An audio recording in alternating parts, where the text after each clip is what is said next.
Boa noite a todos. Shabbat Shalom.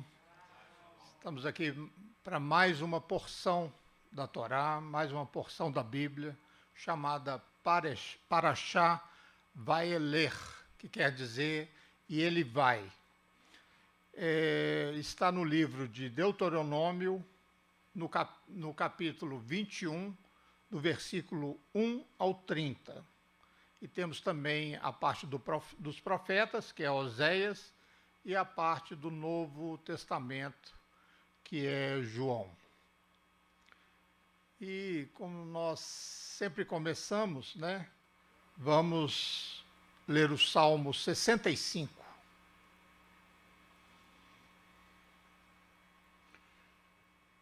Salmo 65. Ao mestre de música, Salmo de Davi, um cântico.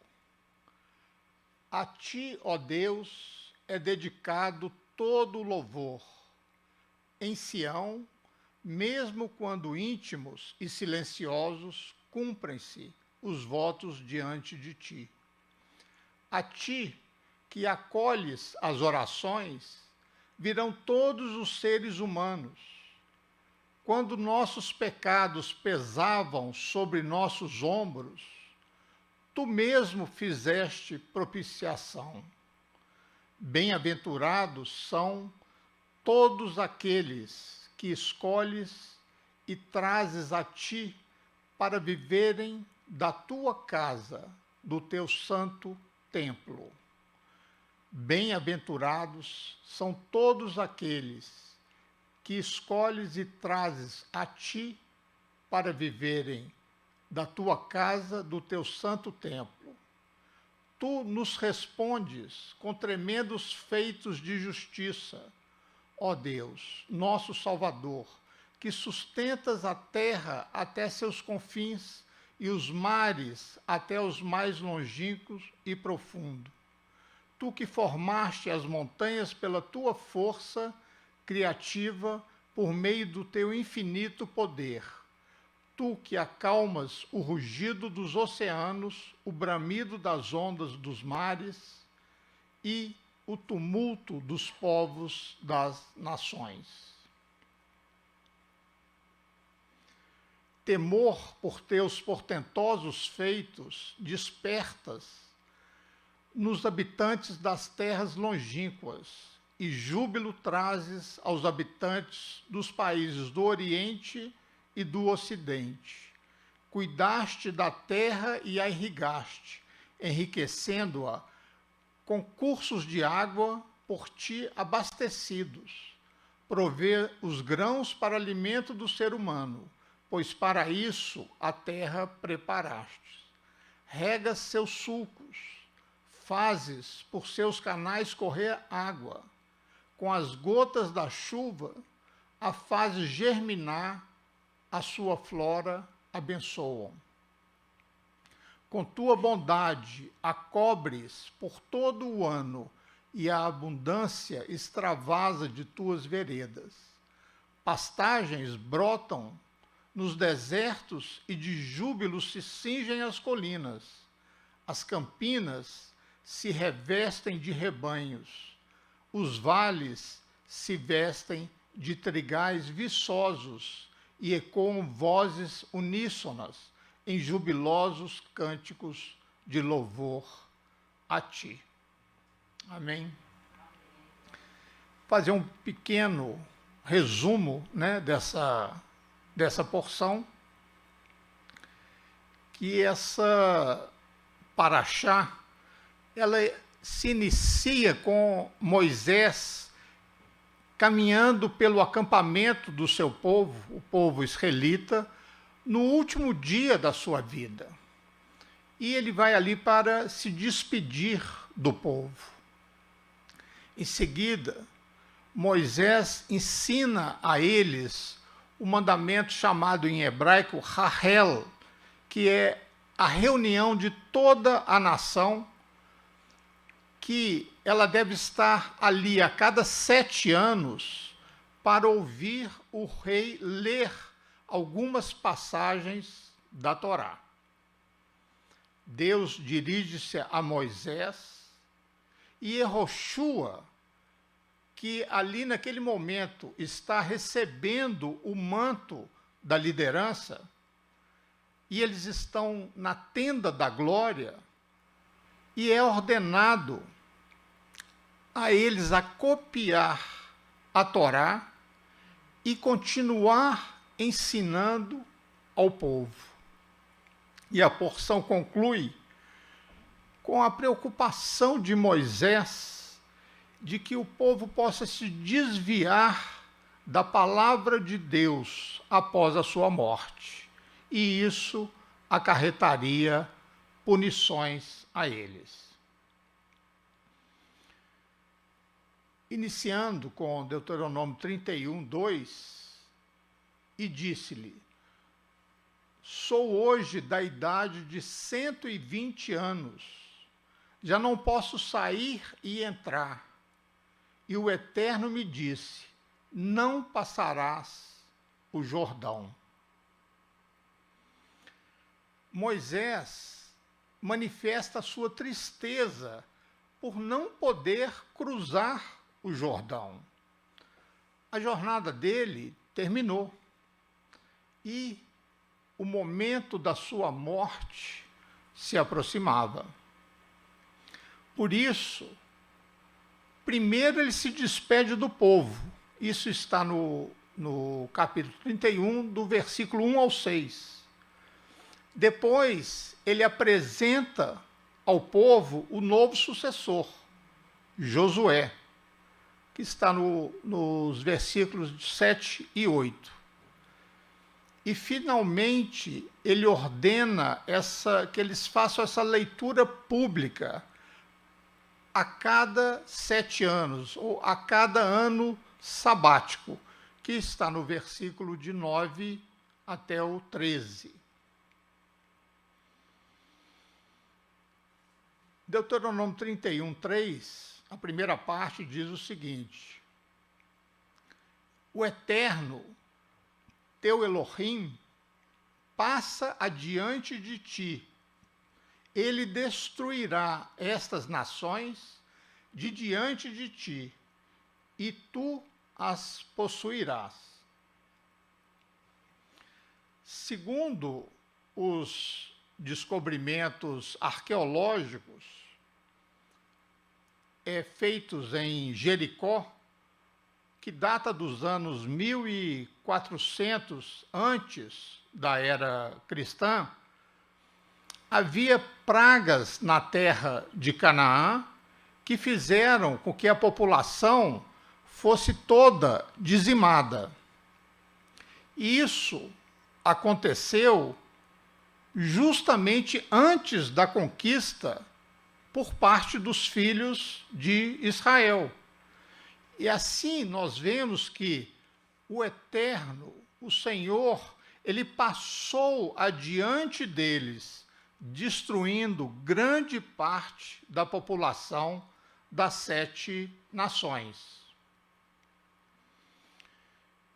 Em Deuteronômio 31, 6 diz: sede fortes e corajosos, não temais, nem vos atemorizeis diante deles, porque o Eterno vosso Deus é quem vai convosco, não vos deixará, nem vos desamparará. O medo, normalmente ele vai embora quando nós temos a certeza de que o Eterno está conosco. O Salmo 23a diz: ainda que eu andasse pelo vale da sombra da morte, não temeria mal algum, porque tu estás comigo. A firmeza é uma força interior que permite ao homem não desanimar, e essa firmeza, ela é necessária para a gente poder cumprir os mandamentos exatamente nos momentos de adversidade. Quando existe tentação que nos faz sentir desanimados, é importante manter essa firmeza para a gente poder seguir em frente e poder ver a mão sobrenatural do Senhor nos ajudando. Portanto, meus amados irmãos, sejam firmes, inabaláveis e sempre abundantes na obra do Senhor, sabendo que no Senhor o vosso trabalho não é vão. Isso está em 1 Coríntios 15, 58, no Novo Testamento.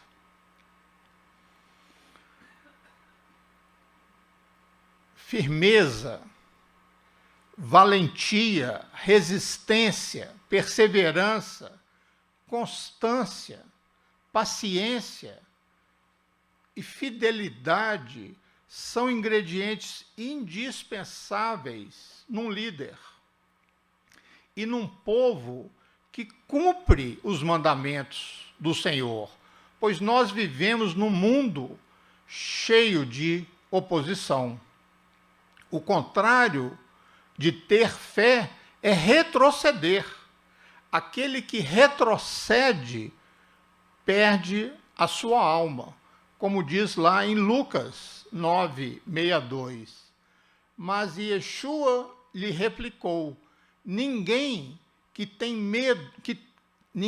tendo posto a mão no arado e olha para trás é apto para o reino de Elohim, para o reino de Deus.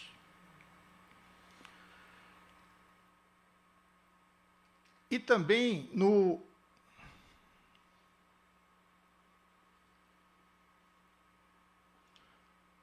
versículo 31, 8, no capítulo 31 de Deuteronômio 8, diz: o Eterno é quem vai adiante de ti, ele será contigo, não te deixará, nem te desamparará, não temas, nem te atemorizes. Josué, ele necessitava de ser motivado para que ele tivesse a plena convicção de que Deus estaria com ele nessa missão.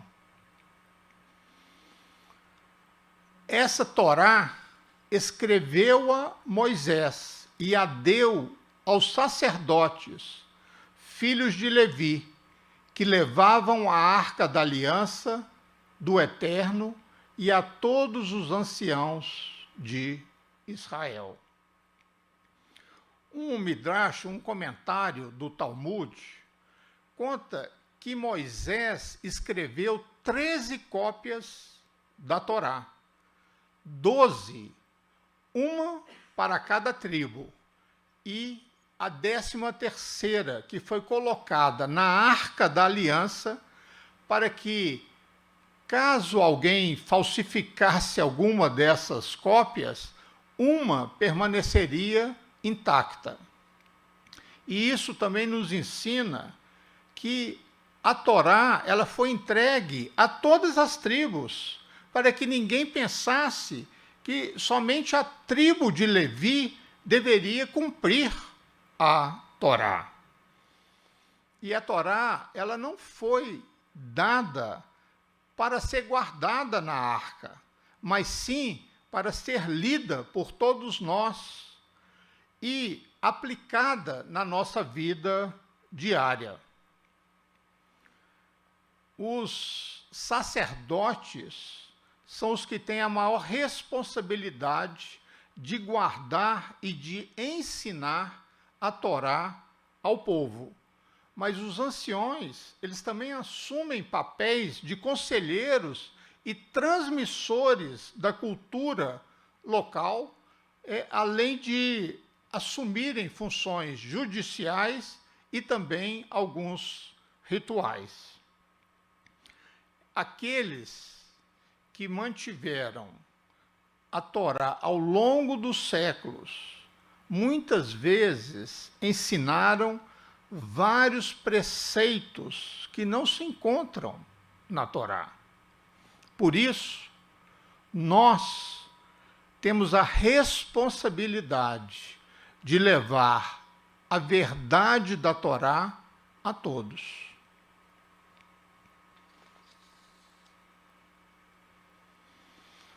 Malaquias 2, 4 a 7 diz o seguinte: então sabereis que eu vos enviei este mandamento, para que a minha aliança continue com Levi, diz o Eterno dos Exércitos. Minha aliança com ele foi de vida e de paz. Ambas lhes dei eu para que me temesse. Com efeito, ele me temeu e tremeu por causa do meu nome. A verdadeira instrução esteve na sua boca, e a injustiça não se achou nos seus lábios.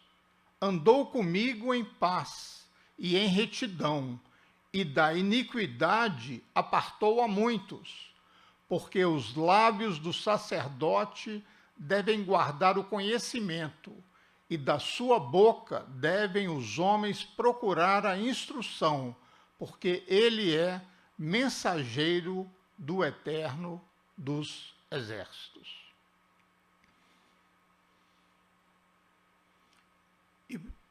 E Deuteronômio 31 diz o seguinte: ordenou-lhes Moisés, dizendo: ao fim de cada 7 anos, precisamente no ano da remissão, na festa dos tabernáculos, festa de Sucot, quando todo o Israel vier a comparecer perante o Eterno teu Deus, no lugar que este escolher, lerás esta lei diante de todo o Israel.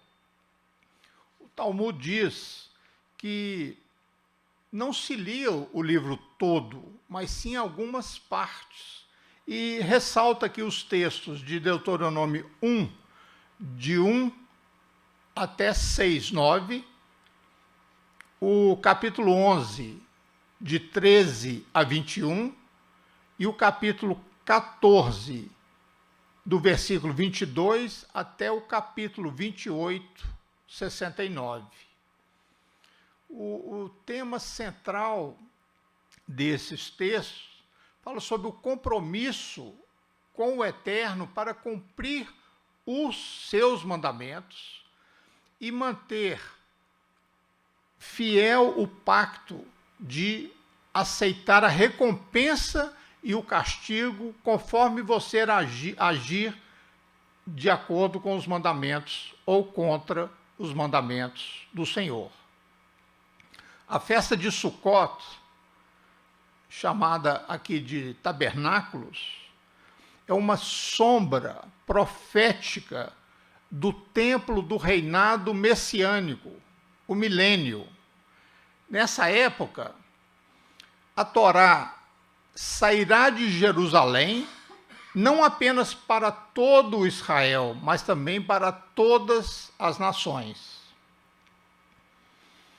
Isaías 2, de 2 a 4 diz: nos últimos dias, o monte do templo do Senhor será estabelecido como o principal, será elevado acima das colinas, e todas as nações correrão para ele.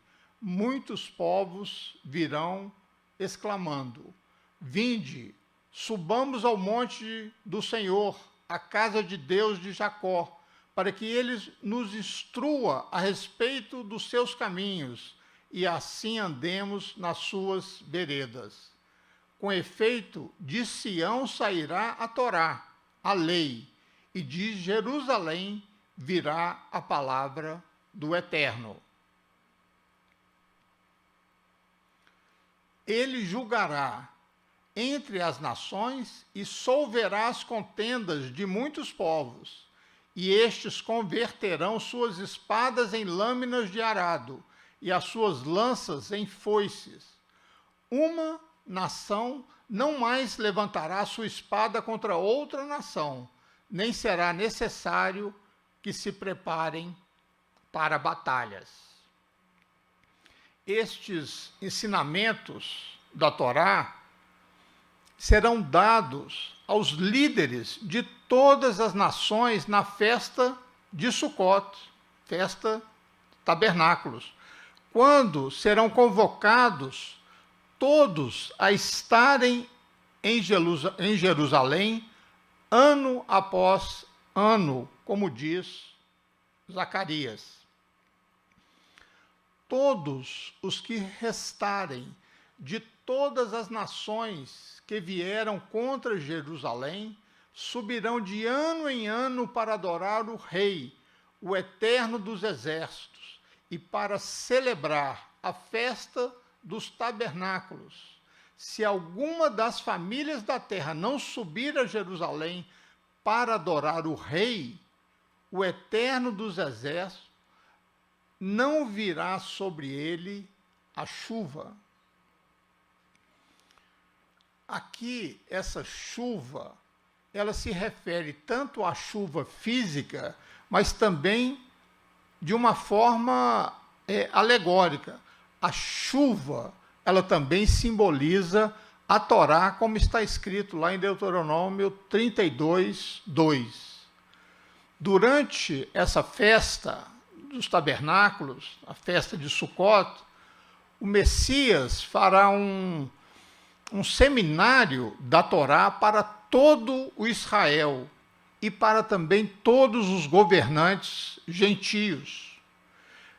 Não será tudo muito diferente do que se vê hoje em dia, quando os maiores líderes políticos do mundo se reúnem para tentar pôr em ordem o mundo e resolver todos os seus problemas sem se submeterem ao Deus de Israel e sem se submeterem à palavra desse Deus de Israel. Até que o Messias restabeleça a Torá entre as nações, não haverá paz no mundo. Reúnam todo o povo, homens, mulheres, crianças e os estrangeiros que moram nas cidades onde vocês vivem, para que ouçam a leitura, aprendam a Torá, temam ao Eterno nosso Deus e obedeçam fielmente a tudo que a lei manda. Daqui a gente aprende que temos que instruir em todos os mandamentos da Torá, sem discriminar criança, mulheres ou qualquer outro tipo de discriminação. Os estrangeiros citados que devem comparecer são aqueles que adotam a fé israelita e passam a serem membros com pleno direito dentro da nação de Israel, vivendo como um israelita natural. Ele tem os mesmos direitos e também as mesmas obrigações que os outros têm, os naturais têm, em relação à Torá. Para que seus filhos, que não a souberam, ouçam e aprendam a temer o Eterno vosso Deus, todos os dias que viverdes sobre a terra, a qual ides, passando o Jordão, para a possuir. O temor do Senhor é um dos ingredientes mais importantes na nossa relação com o próprio Deus. E esse temor, ele é produzido através do estudo e da leitura da Torá. E disse o Eterno a Moisés: eis que os teus dias são chegados para que morras. Chama Josué e ponde-vos na tenda da congregação, para que eu lhe dê ordem. Assim foi Moisés e Josué, e se puseram na tenda da congregação. Então, o Eterno apareceu na tenda, na coluna de nuvem, e a coluna de nuvem estava sobre a porta da tenda. E disse Deus a Moisés: Eis que dormirás com teus pais, e este povo se levantará e se prostituirá, indo após os deuses dos estranhos da terra, para o meio dos quais vai, e me deixará, e anulará o meu concerto que tenho feito com ele. A morte de um justo é vista no céu como um sonho, como uma festa. Quando a Torá se expressa que se levantará, justamente depois da morte de Moisés, isso é interpretado no Talmud como uma referência à ressurreição. Olha o que diz Daniel: E muitos dos que dormem no pó da terra ressuscitarão, uns para a vida eterna e outros para a vergonha e desprezo eterno. E também Deuteronômio 31, 17. Assim se acenderá a minha ira naquele dia contra ele, e desampará-lo-ei, e esconderei o meu rosto dele, para que seja devorado, e tantos males e angústias o alcançarão, que dirá naquele dia: não me alcançaram estes males, por não estar o meu Deus no meio de mim? Isso se refere ao exílio babilônico. Esconderei, pois, totalmente o meu rosto naquele dia, por todo o mal que tiver feito, por se haver tornado a outros deuses. O Senhor, ele esconde o seu rosto devido à corrupção do homem e da terra que fica contaminada com essa corrupção.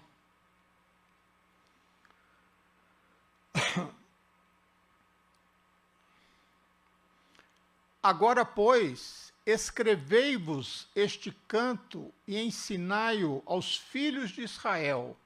Ponde-o na sua boca, para que esse cântico me seja por testemunha contra os filhos de Israel. Esse cântico, ele foi escrito como um testemunho contra os filhos de Israel, para ensinar a eles a gravidade da apostasia e também da idolatria. É um cântico profético que revela uma história futura de Israel. O final é glorioso, com uma vitória completa sobre os inimigos. E será que quando os alcançarem muitos males e angústias, então este cântico responderá contra eles por testemunha, pois não será esquecido da boca de sua semente, porquanto conheço a sua imaginação, o que eles fazem hoje, antes que os meta na terra que tenho jurado.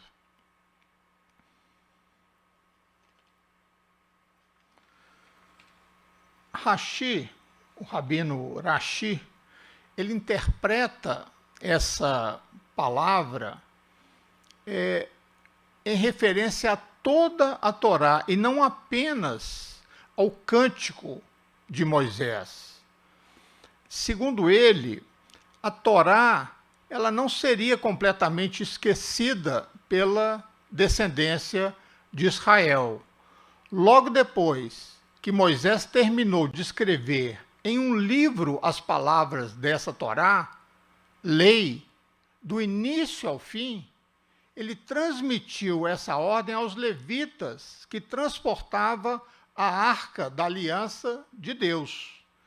Tomai esse livro da Torá, da lei, e colocai-a ao lado da arca da aliança de Deus, onde deverá permanecer como testemunha contra ti. Isso nos ensina que Moisés, e não outro, escreveu todo o texto dos 5 livros da Torá, chamado Pentateuco. Tomai esse livro da Torá, ponde-o ao lado da arca do concerto de Deus, para que ali esteja por testemunha contra ti. A Torá, ela funciona como um testemunho contra o povo, pois lá está clara a instrução que o povo tem que atentar para ela e saber das consequências que eles sofreriam caso negligenciassem a essa instrução. Não passarás o Jordão, Josué passará adiante de ti. Tanto Moisés como Josué são sombras proféticas do Messias Yeshua. A morte de Moisés e a sucessão de Josué são uma figura da morte e ressurreição do Messias, como diz lá em 1 Coríntios. Porque assim como todos morrem em Adão, assim também todos serão vivificados no Messias. O primeiro homem da terra é terreno, o segundo homem, o Senhor, é do céu. Qual o terreno, tais são também os terrenos, e qual o celestial, tais também os celestiais. E assim como trouxemos a imagem do terreno, assim traremos também a imagem do celestial. E agora digo isto, irmãos, que carne e sangue não pode herdar o reino de Deus, nem a corrupção herda a incorrupção. Josué, que tem o mesmo nome do Messias, né, Yeshua, é quem introduzirá as 12 tribos de Israel na Terra Prometida. Esse também é um trabalho do Messias Yeshua, de introduzir todas as tribos de Israel na terra e nas promessas dos patriarcas.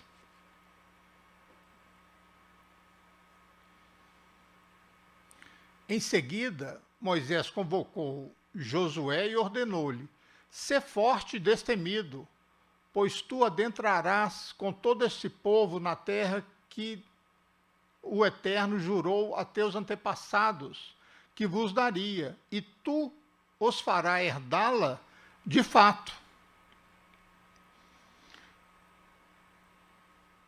Isaías 49:6 diz: disse mais: pouca que sejas o meu servo, para restaurares as tribos de Jacó e tornares a trazer os guardados de Israel. Também te dei para a luz dos gentios, para seres a minha salvação até a extremidade da terra. Desde que o Messias, Yeshua, iniciou o seu ministério aqui na terra, conforme diz as Escrituras, ele trabalhou na sua missão de restaurar as 12 tribos.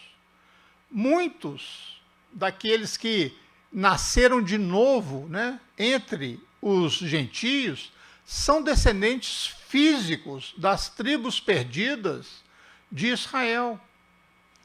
Através do novo nascimento, eles obtiveram um contato espiritual com Israel, mas falta restaurar a sua identidade como sendo a verdadeira identidade do povo Israel.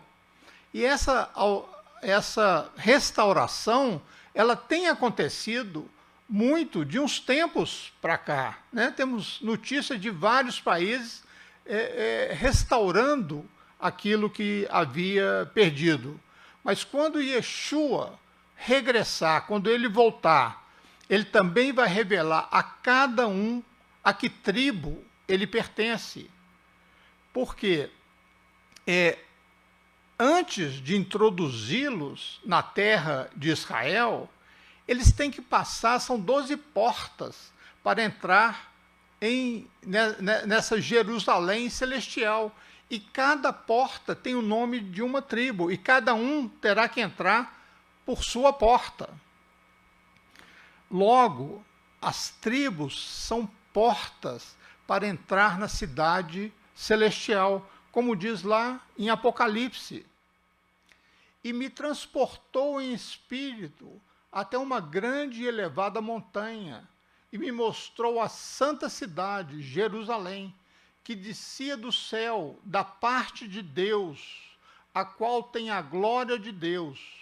O seu fulgor era semelhante a uma pedra preciosíssima, como pedra de jaspe cristalina.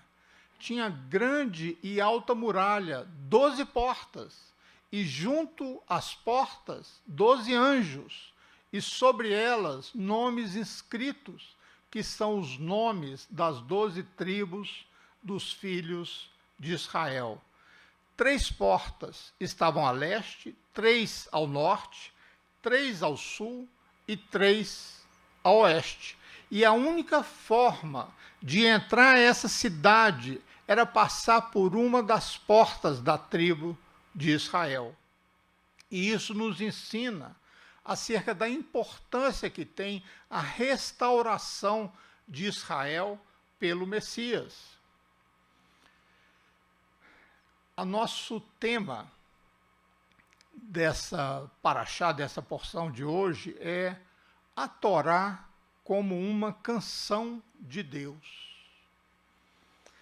No final da sua vida, Moisés tinha dado 612 mandamentos aos israelitas, a mando de Deus. E Moisés deu o último antes de morrer. E agora, escrevei este cântico para vós, ensinai-o aos filhos de Israel, colocai-o em sua boca, para que ele seja um testemunho a meu favor contra os filhos de Israel. Deus estava falando com Moisés e Josué e estava se referindo à música do capítulo seguinte. Ouça, ó céus, e eu falarei, ouça, ó terra, as palavras da minha boca. A tradição deu uma interpretação mais ampla, um pouco diferente, entendendo que esse mandamento para cada um escrever pelo menos parte da Torá, dos rolos da Torá, pelo menos parte do Sefer Torá, e a lógica dessa interpretação parece ser essa frase: escrevei este cântico para vós, que poderia ser interpretado como se cada israelita, e não apenas Moisés e Josué, devessem cumprir esse mandamento. Em segundo lugar, a passagem continua e diz: Moisés acabou de escrever no livro as palavras dessa lei, do princípio ao fim. E o Talmud oferece uma terceira alternativa, que diz: o versículo continua a dizer, para que esta canção seja minha testemunha contra o povo, envolvendo a Torá como um todo e não apenas a música do capítulo 32, e assim essa mensagem final de Moisés, resumindo, ela diz o seguinte: não basta que vocês tenham recebido a Torá de mim, você deve torná-la nova a cada geração. Ela tem que ser renovada a cada ano. Portanto, até hoje, os rolos da Torá ainda permanecem escritos como nos tempos antigos, à mão, em pergaminho, com uma pena, como eram feitos os manuscritos do Mar Morto há mais de 2000 anos atrás. Em uma religião totalmente desprovida, né, de objetos sagrados, o rolo da Torá é o mais perto que chegamos de um objeto para dizer como sagrado. As minhas primeiras lembranças de um rolo da Torá era quando eu ia às festas de Bar Mitzvah, né, quando tinha 6 ou 7 anos que comecei a ir nessas festas, e ia na sinagoga onde o meu avô era o Razan. Razan é aquele que dirige as orações e aquele que canta quando as orações são cantadas, é ele que canta por ter uma voz bonita. Mas esse amor pela Torá é como se fosse o amor pela arca do deserto. Ele não tem nada não é como um ídolo, né? Não se ajoelha perante ele, mas é um amor porque a Torá é a palavra de Deus. O judaísmo, ele é uma história de amor, né, entre um povo, né, entre pessoas e um livro. O livro dos livros, que representa o próprio Deus. Nós devemos atentar para o mandamento da gente se referir a toda a Torá e não apenas um capítulo. E também para lembrar que o significado da palavra canção em hebraico, shira, é que nos manda escrever uma música. A palavra shira, ela aparece 5 vezes nessa passagem. E é uma palavra-chave. Por quê? O Rabino Yehuda, ele explica que ela deve ser lida como poesia e não como prosa. A palavra shira, em hebraico, né, que significa canção, também significa poema. A maioria da Torá, ela é escrita em prosa, mas o Rabino argumentou que uma das características da poesia é que, primeiro, a poesia não é algo explícito, né? Existem ensinamentos profundos, desconhecidos, que não está explícito de uma forma clara. Segundo, a poesia, ela dá dicas, ela dá significados mais profundos do que simplesmente com o uso daquelas palavras. E também traz frases incomuns que às vezes você não consegue entender.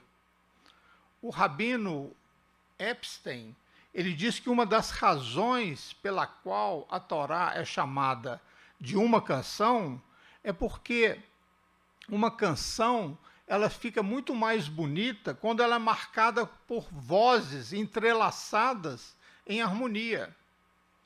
Os 613 mandamentos, eles não são simplesmente sobre a Torá, mas sobre o dever de fazer a Torá passar de geração a geração. E ela não pode ser transmitida apenas como uma história, apenas como uma lei.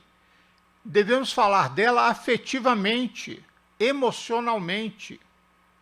O judaísmo é uma religião de palavras, mas sempre que a linguagem toca algo espiritual, ela começa a cantar em vez de ler a Torá. Ela começa com um cântico, como se as próprias palavras buscassem escapar dos limites terrenos. Há algo na melodia que sugere uma realidade muito além do nosso entendimento, algo muito mais profundo. As palavras são a linguagem da mente, já a música é a linguagem da alma. Os 613 mandamentos, que diz para tornar a Torá nova a cada geração, simboliza que, embora a Torá tenha sido dada a nós apenas uma vez, ela deve ser recebida por nós muitas vezes, através do nosso estudo, através da nossa prática, através de nos esforçarmos para recapturar a voz que houve lá no Monte Sinai. Isso requer de nós estar no espírito e não apenas no intelecto. Significa tratar a Torá não apenas como palavras lidas, mas também como uma melodia cantada. A Torá é a letra de Deus e nós somos o seu coro, os seus intérpretes, a sua sinfonia, o seu coral. E embora, quando os judeus falam, frequentemente eles discutem, né, e isso é uma verdade, quando eles cantam em harmonia, como os israelitas fizeram no Mar Vermelho, porque a música é a linguagem da alma, e ao nível da alma entramos na unidade de Deus, que transcende as oposições desse mundo. A Torá é a canção de Deus e nós, coletivamente, somos seus cantores. Shabbat Shalom.